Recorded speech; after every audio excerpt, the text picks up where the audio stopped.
is the plan? Will they hand off shares to Trump to pay the deficit?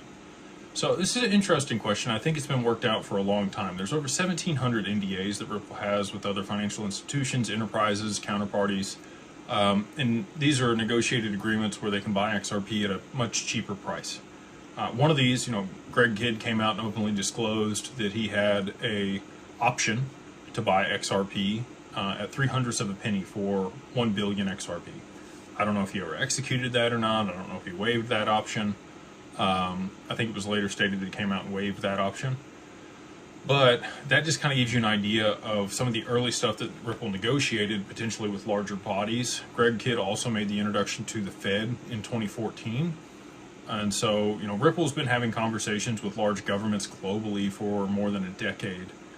And they did escrow, 50% of the supply back in 2017. And that's what we saw cause the supply shock to push it to, $3.84 in early 2018, before we had, the prolonged bear market, the SEC lawsuit, and all the other fun stuff that we've had in between then and now. But they do still own, through their wallets in the escrow, a pretty significant portion of the total amount of XRP. I think it's around, 47% that's still in escrow. And they continue to roll that. Each month they get $1 billion out of escrow that's unlocked, and then they sell what they need to onto the market, and they re-escrow a portion of that.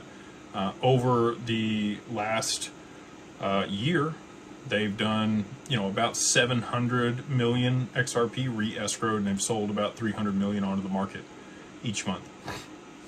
So to your point, in the Clarity Act, it states that they will have, the way that it's written today, they would have another year in order to become compliant. They've been giving grace periods. We saw this in the Genius Act with Tether. They gave them a 3-year window to become compliant with the regulations, that they set out there for U.S.-based stablecoins. So I think that they had that in mind for Ripple, that they would give them at least another 12 months, and other people as well. I mean, there's other foundations. Hyperliquid owns a large portion of their tokens. It's not just Ripple that isn't, that owns more than 20% of the supply for a certain token or protocol.